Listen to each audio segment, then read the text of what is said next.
Tema apa yang saya bawakan di video kali ini yaitu tentang potensi bawah sadar. Salah satunya adalah bagaimana cara menggunakan kekuatan alam bawah sadar kita untuk mengontrol pikiran kita, teman-teman. Jika ada teman-teman yang ingin belajar tentang ilmu hipnotis, ilmu gendam, telepati, ilmu magnetis dan lain seperti biasa, silakan hubungi WA yang saya berikan di deskripsi di bawah dan juga di kolom video. Halo sahabat, assalamualaikum warahmatullahi wabarakatuh. Saat ini saya ada di daerah yang namanya Kampung Tumo, yaitu salah satu tempat wisata yang ada di daerah Bojonegoro. Kampung Tumo merupakan adalah kursus untuk bahasa Inggris buat pramugari dan lain-lain. Ikuti perjalanan saya dan happy weekend.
Assalamualaikum warahmatullahi wabarakatuh. Jumpa kembali dengan saya Mas Nuk dari channel Pondok Hipnotis Indonesia. Terima kasih yang sudah mendukung channel ini, sudah berkembang. Alhamdulillah sudah mencapai 17.000 lebih subscriber. Jadi sahabat semua yang belum subscribe, saya persilakan untuk subscribe dulu dan jangan lupa tekan loncengnya agar ketika saya mengupload video terbaru, teman-teman sudah mendapatkan notifikasinya secara otomatis. Jadi tahu ketika saya mengupload video terbaru.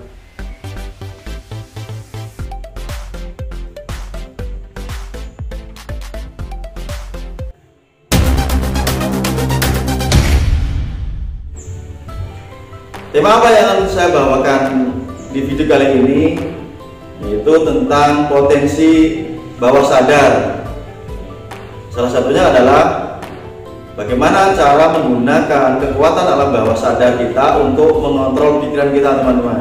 Ini sangat penting sekali karena manusia dibekali dengan yang namanya pikiran sadar dan juga pikiran alam bawah sadar.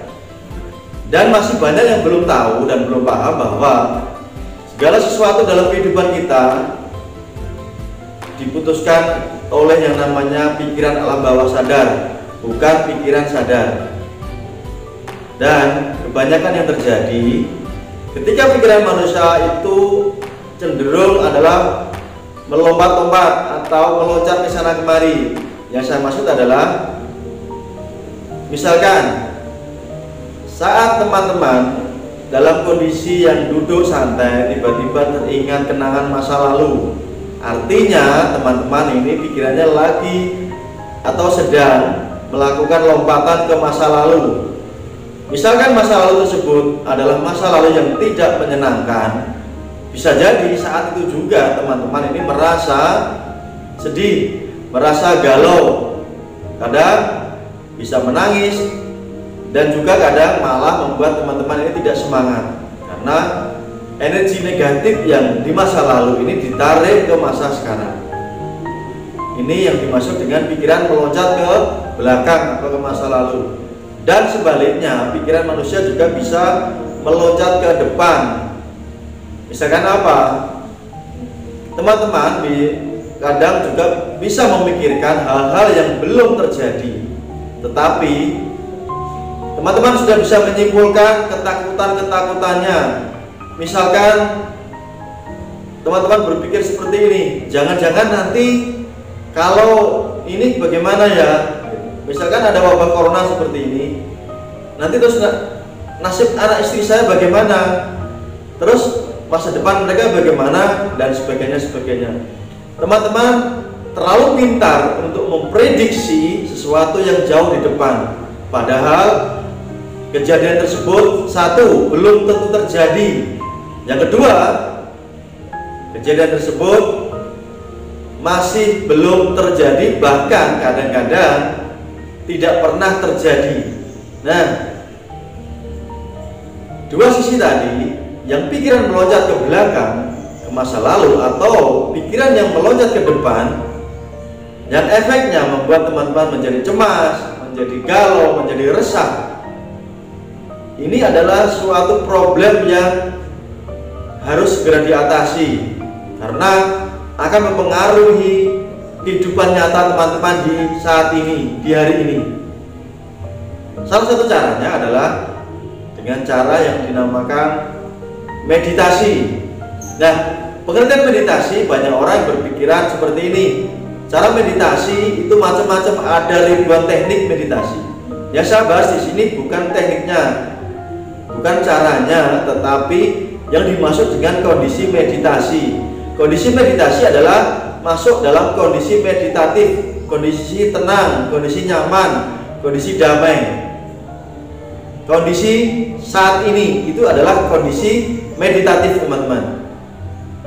Salah satunya adalah dengan berbagai hal atau teknik, yaitu misalkan ketika teman-teman di rumah melakukan meditasi, baik itu dengan cara duduk, meditasi dengan cara berbaring, atau meditasi dengan cara macam-macam, terserah tekniknya.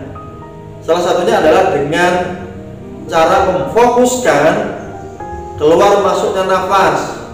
Ini adalah teknik ketika kita fokus dengan keluar masuknya nafas yang di hidung, kita merasakan hangatnya udara yang masuk, kita merasakan hangatnya udara yang keluar, kita merasakan pori-pori yang tersentuh udara di hidung kita. Kita fokus di sana, kita mendengarkan suara keluar masuknya nafas.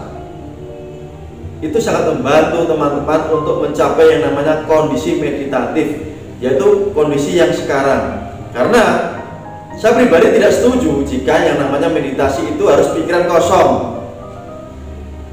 Tidak mungkin, teman-teman. Selama teman-teman ini masih hidup, menurut saya ya, artinya pasti tetap berpikir, berjalan, dan tidak akan pernah kosong, kecuali memang teman-teman sudah meninggal atau barangkali sudah tidak dipakai pikirannya, ya itu pasti pikirannya kosong.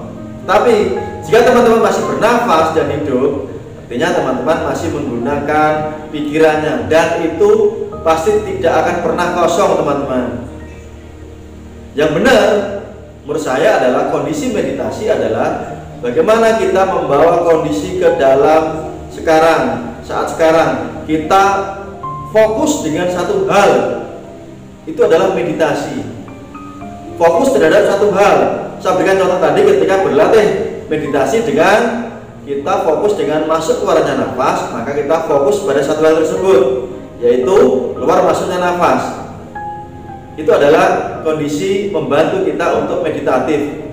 Atau misalkan teman-teman lagi nyetir mobil, teman-teman tidak melamun ke sana kemari, melamun ke hal yang dulu-dulu, melamun ke hal yang akan datang, bukan, tetapi teman-teman lagi fokus pegang setirnya, melihat jalannya, kondisi saat itu juga ketika teman-teman lagi nyetir.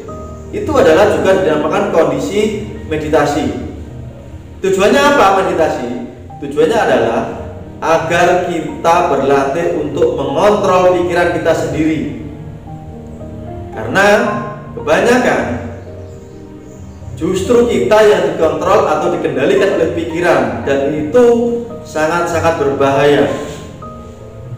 Yang benar adalah kita bisa memilih untuk mengontrol pikiran kita sendiri. Dengan kita paham cara mengontrol pikiran kita, maka segala tindakan kita, segala aktivitas kita adalah sepenuhnya di dalam kendali kita, dan itu tentu akan membawa hasil yang maksimal ya teman-teman. Beda kalau kita dikontrol oleh pikiran. Misalkan apa? Yang mengontrol kita itu banyak teman-teman. Dari orang tua kita, didikan kita itu adalah merupakan sugesti dari kecil yang mempengaruhi pikiran kita, sehingga kita dikontrol oleh lingkungan kita, lingkungan terdekat, keluarga, orang tua, saudara, teman, lingkungan yang lain. Misalkan apa?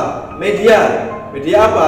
Televisi, internet, sosial media, dan berbagai hal di luar diri kita yang mengontrol kita, dan itu sangat-sangat merugikan terhadap kita.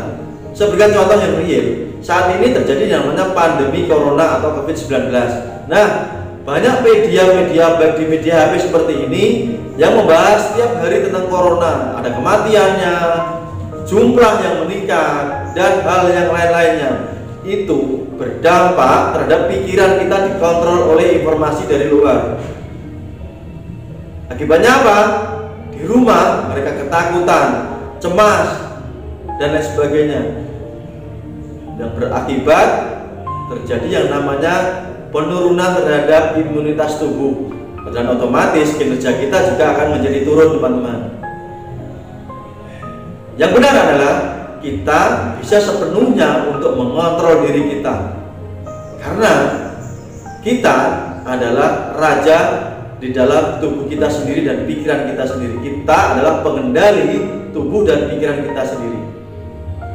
Kita sepenuhnya mempunyai hak mutlak untuk mengendalikan pikiran dan tubuh kita, bukan dari luar, baik itu orang lain, baik itu dari media, dari lingkungan dan lain-lain. Itu salah, gitu ya. Nanti ketika teman-teman sudah terlatih untuk mengontrol dirinya sendiri, teman-teman akan menjadi dirinya seutuhnya.